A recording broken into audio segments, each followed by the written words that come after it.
একটু সুস্থ হয়ে বাঁচার আশায় বিছানায় পড়ে কাতরাচ্ছেন মিঠু ফকির। টাকার অভাবে চিকিৎসা করাতে পারছেন না তিনি।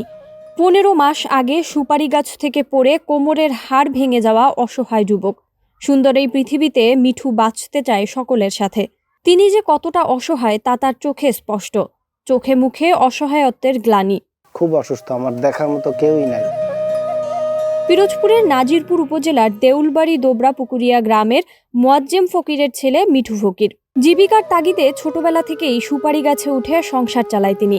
2023 সালের নভেম্বর মাসে সুপারি গাছ থেকে পড়ে কোমরের হাড় ভেঙে যায়। পরে 3 মাস চিকিৎসা হলেও টাকার অভাবে এখন আর চিকিৎসা করাতে না পেরে বিছানায় কাতরাচ্ছেন মিঠু। থাকার মতো এক টুকরো ঘর ছাড়া নেই কোনো সহায় সম্পত্তি। পরিবারে 4 ভাই বোন থাকলেও তার চিকিৎসা করানোর মতো অবস্থা নেই কারো। পরিবারের রয়েছে মানসিক ভারসাম্যহীন মা, স্ত্রীও ছেড়ে চলে গিয়েছেন তাকে। এখন তাকে কেউই দেখছেন না। একা একা একটি ঘরের মধ্যেই শুয়ে কাতরাচ্ছেন তিনি। পাশের বাড়ি থেকে একটু খাবার দিয়ে গেলে সেটা খেয়েই বেঁচে আছেন তিনি। মিঠু ফকির বলেন, গত 15 মাস আগে সুপারি গাছ থেকে পড়ে কোমরের হাড় ভেঙে যায়। তখন 2 থেকে 3 বার অপারেশন করে তিনি এখন নিঃস্ব। এখন তার অপারেশনের জন্যই 5 থেকে 7 লক্ষ টাকার প্রয়োজন।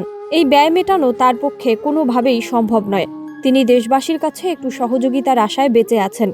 আমার চিকিৎসা করানোর মতো এই রকমের এবিলিটি আমার ফ্যামিলি দিয়েও নাই, আমার হাতেও কোনো টাকা পয়সা নাই। আমি একবারে অসহায়। কারো যদি দয়া হইয়া থাকে, আমার যে কষ্ট, এই কষ্ট যদি কারো মনের ভিতরে যদি অল্প একটু জায়গা করে থাকে, অসহায় লোকের সহযোগিতায় কেউ যদি হাত বাড়াই আসে, চিকিৎসাটা হয়তো আমি খুব অসহায়। তাদের কাছে, সবার কাছে একটাই দাবি, আমার চিকিৎসাটা জানি আমি আগের মতো আগের জীবনে ফিরে আসতে চাই। কিন্তু আমার যে টাকা পয়সা তাতে হইতেছে না, আমার ফ্যামিলি দিয়েও কেউ পারতেছে না।